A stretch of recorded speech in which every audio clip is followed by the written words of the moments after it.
कम से कम 1 किलोमीटर की दूरी से अभी आपको ध्वजा दिखाई दे रही होगी। ये है हमारे सनातन ध्वजा, यानी कि संतों की ध्वजा, कि यहाँ संत भजन साधन करते हैं। भगवान अपनी सेवा से ज़्यादा अपने लोगों की सेवा को महत्व देते हैं। महत्व देते हैं। हाँ, क्योंकि उन्हें अपने लोग बहुत प्रिय है। तो अगर किसी संत की कोई सेवा करता है तो भगवान बहुत जल्दी प्रसन्न होते हैं। जब में मन नहीं लग रहा है तो उनकी एक फ़ोटो या तस्वीर उसमें देखना शुरू कर दो। उनके नाम कहीं लिखा उस नाम को देखना शुरू कर दो और फिर प्रार्थना करो, भगवान ये छोटी छोटी चीज़ें मुझे बहुत परेशान कर रही हैं। तो कितने पाप कर चुके हैं इतने जन्मों में, पर उनका भजन तो किसी की सामर्थ्य नहीं होती है कि उनका भजन करने की। वो अपना भजन स्वयं ही करवाएंगे सबसे।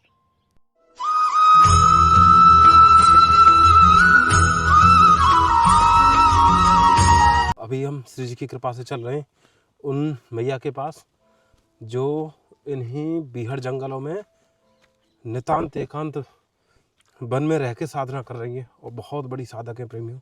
यहीं यानी कि कम से कम 1 किलोमीटर की दूरी से अभी आपको ध्वजा दिखाई दे रही होगी। ये है हमारे सनातन ध्वजा, यानी कि संतों की ध्वजा, कि यहाँ संत भजन साधन करते हैं।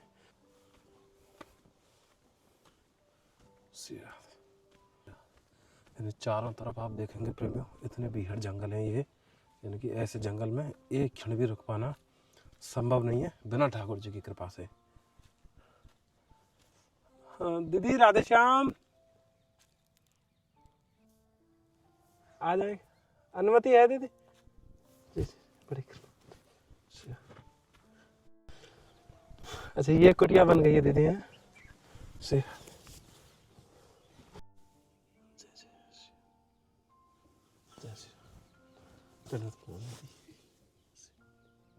अच्छा, प्रसाद यहीं बनाते हैं नित्य ही।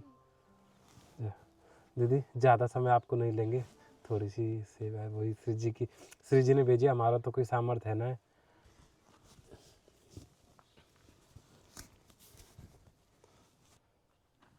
ठाकुर जी से बात कर रहे हैं तो साक्षात दीदी बड़ी कृपा करी दीदी। हाँ हाँ, मैं यहाँ बैठ जाऊँगा, आप दीदी आप प्रसाद मैं थोड़ी देर में बनाऊंगी, यहाँ छोड़ देंगे जी।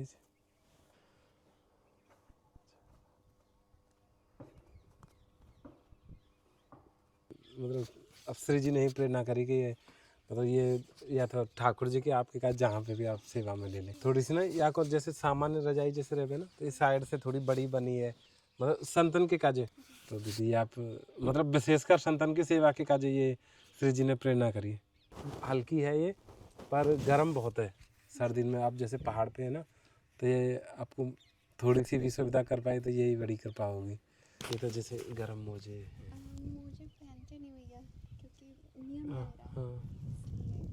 जैसे आप दूसरे को दे देते, किसी को दे देते हैं तो जिनको आवश्यकता होती है उनके लिए अच्छा तो रहता अगर आपके नियम में है तो दीदी कोई मैं तो शॉल दीदी, शॉल ये आप ऐसे या फिर ऐसी ये भी है जैसे सब भगवा बस व्यवहार करें तो ये दीदी आपसे गर्म बनियान आप पहन लेंगे दीदी? आपके ये गर्म है, बहुत अच्छी है दीदी, कृपा करो, क्योंकि सर्दी में एक बार बस तो धुल गई ना तो 3-4 दिन में जाके सूखे। दीदी ये सेट है, क्योंकि सर्दी थोड़ी सी राशन सामग्री है, राशन की थोड़ी सेवा। ये हमारे सौभाग्य दीदी की संतन के ठाकुर जी तो साक्षात बात करें बतरा में आपसे। जय हो ठाकुर जी महाराज। अब इससे बैठ जाइए भैया। नहीं मैं बड़े आप बैठे, नहीं मैं आपके समान ना बैठ सकूँ। आप तो जाने दीदी कृपा करें। नहीं तो नहीं मैं बहुत बढ़िया हूँ। ब्रज में जब जन्म लिए ना तो आपका पहले का पूरा भजन होगा तभी ब्रज में जन्म मिलता है। फिर भी दीदी देखो मतलब हृदय ही ना स्वीकार पाओगे आप बैठे, मैं यहाँ पे बैठे इतने आनंद में हूँ कि मतलब मैं शब्दन में ना बता सकूँ आपको। यहाँ पे आप रह रहे हैं कितना सुंदर एकदम। हम नारायण पर्वत पर बैठे हैं इस समय। भगवान श्री नारायण के भक्त हैं, इनका नाम नारायण पर्वत है जी। स्वयं भगवान अपने अपने मतलब चरणों के नीचे रख रहे हैं, तो इससे ज़्यादा अच्छी बात कौन सी है। वो पास में ही है उनका मंदिर और उनके ही नाम के पर्वत पे हम बैठे हैं। तो आप या दीदी बढ़िया रह रहे हैं यहाँ पे, कितने जी आनंद से रह रहे हैं? जी, हमेशा ठाकुर जी प्रसन्न ही रखते हैं। कुछ दीदी हमें भी कुछ ऐसे 2-4 वचन आपके ऐसे दे दो कि ऐसे भवसागर में रह रहे हैं, तो थोड़ा आनंद में रहने को कछु सीख जाएँ। ब्रज में आप रह रहे हैं, ठाकुर जी की कृपा है बड़ी। पर ठाकुर जी के साथ रहने के लिए हमेशा ठाकुर जी का स्मरण होता रहे। जब उनका स्मरण होने लगेगा ना, तो फिर तो जैसे ही वो आपके मतलब साथ वार्तालाप करने लगेंगे, आपके साथ लीलाएँ करने लगेंगे, तो फिर तो आनंद ही आनंद है, वो अपने साथ ही खींच ले जाते हैं गोलोक में, लीलाओं में। इसलिए कोई दिक्कत नहीं है। और अगर स्मरण ना हो पा रहा हो, तो प्रार्थना करिए उनसे, प्रार्थना ज़रूर सुनते हैं, जल्दी सुनते हैं। जैसे भी हैं, कम हैं, बुरे हैं, जैसे भी हैं, बस प्रार्थना करो, हम ऐसे हैं, हम मतलब बहुत बुरे हैं, पर आपके सामने जैसे हैं, अब हुँ, आप कृपा करिए।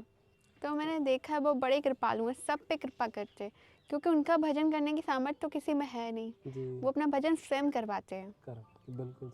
हम तो कितने पाप कर चुके हैं इतने जन्मों में, पर उनका भजन तो किसी की सामर्थ्य नहीं होती है कि उनका भजन करने की। वो अपना भजन स्वयं ही करवाएँगे सबसे। दीदी हुँ। अ, कोई ऐसा मार्ग है कि जाते ठाकुर जी सहज मिल जाए? ठाकुर जी बहुत जल्दी सहज मिल जाते हैं, केवल एक चीज़ है, सरल हो जाओ। उन्हें सरलता बहुत प्रिय है। जो बहुत सीधा व्यक्ति होता है ना, जिसमें छल कपट बहुत कम होती है, ऐसा व्यक्ति ठाकुर जी को बिना भजन के प्रिय होता है। वो भजन ना भी करे ना, तो ठाकुर जी उससे बहुत प्रसन्न रहते हैं।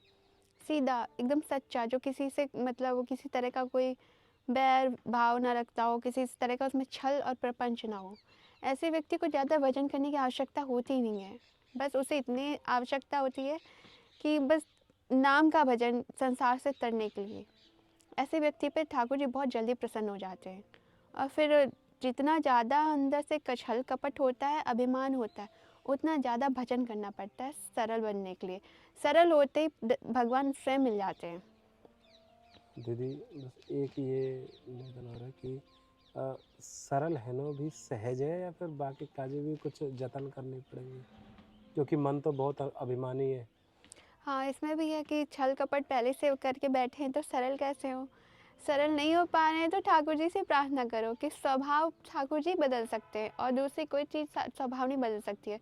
जन्मों से जो स्वभाव बना के हमने रखा हुआ है, जैसा भी है, उस स्वभाव को ठाकुर जी बदल सकते हैं। वो कृपा करेंगे, ऐसे स्वभाव बदल जाएगा। मतलब 1 सेकंड ही लगता है चीज़ें बदलने में। मन की पहुँच उनके ऊपर है ना, मन को पूरा वश में करके रखते हैं भगवान। जी, तो जब वो मन की वो वृत्ति हटा देंगे, तो स्वभाव में परिवर्तन आ जाएगा। इसलिए सबसे आसान रास्ता है कि ज़्यादा उसमें ना पड़ते हुए भगवान का जप करके उनसे प्रार्थना करते रहिए। और वो बहुत कृपालु हैं, वो प्रार्थना सुनेंगे। वो देखेंगे कि तुम उनके लिए भजन करके उन्हें प्राप्त करना चाहते हो, तो वो कृपा करके तुम्हारा मार्ग प्रशस्त करेंगे, और जितने भी बाधाएँ हैं सब हटा देंगे।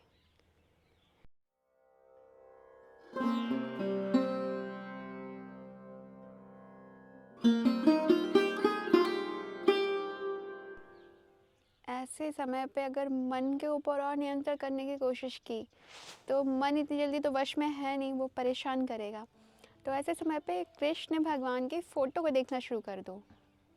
जब में मन नहीं लग रहा है, तो उनकी एक फ़ोटो या तस्वीर उसमें देखना शुरू कर दो।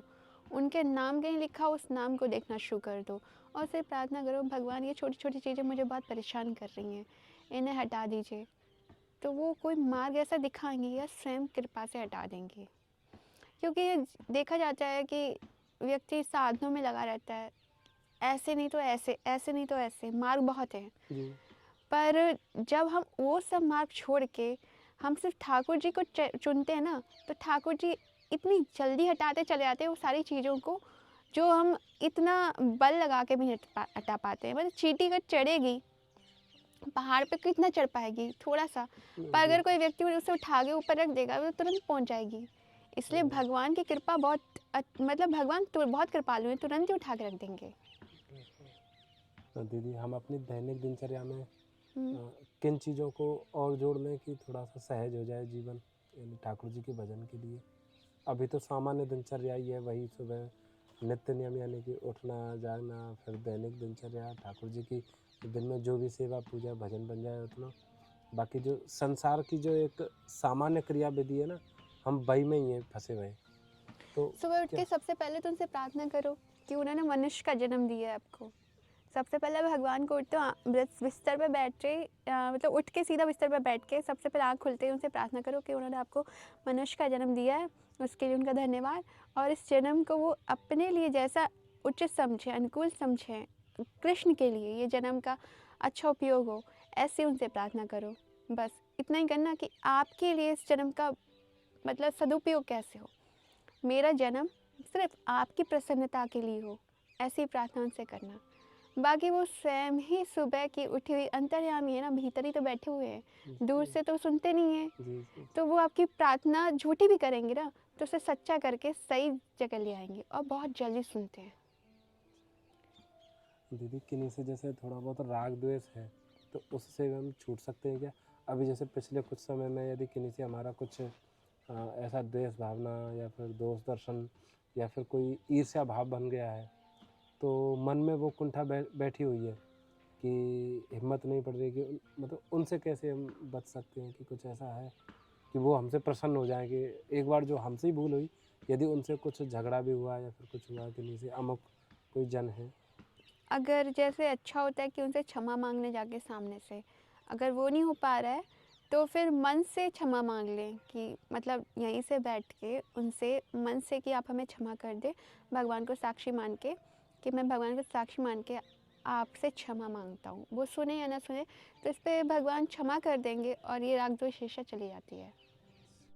कुछ कृपा कर आप बता दें तो बड़ी कृपा होगी कि यहाँ पे कैसा अनुभव है, क्या अनुभूति ठाकुर जी कराते हैं ऐसे स्थानों पे।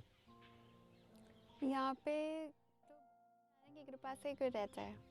लोग कहीं आते हैं पर रुक नहीं पाते हैं। सिर्फ भगवान चाहेंगे तभी वो जहाँ पे भी वास कराएंगे, उन्हीं की कृपा से होता है। और उसके बाद अनुभूति तो वो अनेक प्रकार की कराते हैं, जैसे जिस भी मार्ग का साधक है उसको उसी प्रकार की कराते हैं। और कई अनुभूति देते हैं, अपनी प्रेजेंस फील कराते हैं कि हैं, हाँ।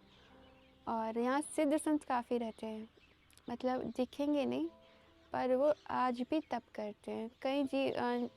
और भी कई प्राणी हैं जो यहाँ तप करते हैं, तपोभूमि है। और पहाड़ पे रहने में दिक्कत नहीं होती है क्योंकि भगवान ही सबको विशंबर है, सबका पालन पोषण करते हैं। तो जब वो उनकी इच्छा हो जाती है ना, तो वो कृपा शक्ति और इच्छा शक्ति हमें इतना बढ़ा देते हैं कि हम आराम से किसी भी जगह रह सकते हैं। इसमें किसी व्यक्ति का ये नहीं होता है कि जैसे मैं हूँ, मैं यहाँ रह रही हूँ तो मेरा सामर्थ्य नहीं है कि मैं यहाँ रह रही हूँ, यहाँ मुझे कृष्ण रख रहे हैं अपने बल पे, अपनी सामर्थ्य पे, तो मैं यहाँ रह रही हूँ। तभी मुझे डर नहीं लगता क्योंकि मुझे पता है वो हैं हर जगह। और मुझे ज़रा सा भी अगर कुछ फील भी हुआ ना, तो तुरंत ही उस चीज़ को हटा देते हैं। आसपास कोई जानवर, कोई व्यक्ति यहाँ आ नहीं सकता है। तो कोई भी इस भजन ना अपने बल पे नहीं करता है, भगवान की कृपा से ही भगवान का नाम लिया जा सकता है। नहीं तो माया इतनी प्रबल है कि आपको वो क्षण क्षण में भ्रमित करेगी। कलयुग चल रहा है ना, आप जी देखते होंगे कि हम पूरी तरह से नहीं मतलब भजन नहीं कर पा रहे, जी जी तो उसमें माया है, घुमाती रहती है। पर जब हम उनसे प्रभु से प्रार्थना करते हैं, तब वो कृपा करके हमसे अपना भजन करवाते हैं, क्योंकि हरि का भजन तो हरि ही करवा सकते हैं और कोई नहीं करा सकता है। सत्य है। हरि की कृपा से ही हरि के दर्शन, संत दर्शन। दीदी, संतों की महिमा जैसे नित्य ही श्रवण करें, तो संतों के दर्शनों में दीदी ऐसा क्या छुपा है जो मन की इतनी शुद्धि हो जाती सहज? संत वैसे भगवान के प्रिय जन होते हैं और जब किसी संत के सामने आप जाते हैं ना, तो भगवान की सीधी कृपा आपके ऊपर पड़ती है, इसलिए आपका मन शुद्ध हो जाता है। भगवान प्रसन्न हो जाते हैं कि मेरे ये निज जन के पास आया है और इसके मन में जो भी इच्छा है वो मैं पूरी करूँगा। जबकि आप मंदिर में जाएंगे तो मंदिर में भगवान के पूरा ऐश्वर्य होता है, उसमें सीधा संपर्क भगवान से उतना नहीं हो पाता है। पर आप संत के पास जाते हैं ना, तो भगवान प्रसन्न इसलिए हो जाते हैं क्योंकि उनका प्यारा होता है वो, उनके लिए उसका जी। जीवन होता है पूरा। और जो जिसके पीछे कोई अपना जीवन समर्पित करेगा वो उसके पीछे उसके लिए बहुत प्रसन्न रहेगा, और उसकी जो सहायता करता है मतलब जो सेवा करता है उन पे भी भगवान बहुत प्रसन्न होते हैं। उन्हें जो भी लौकिक और पारलौकिक चीज़ें चाहिए होती हैं उसे भगवान देते हैं। इसलिए प्रभु प्रसन्न होते हैं, तो इसलिए आपको प्रसन्नता और मन की शुद्धि की अनुभूति होती है। और मंदिर में भी भगवान कृपा करते हैं, उनसे सीधा संबंध मतलब रहता है, पर संत के जरिए भगवान बहुत कृपालु हो जाते हैं।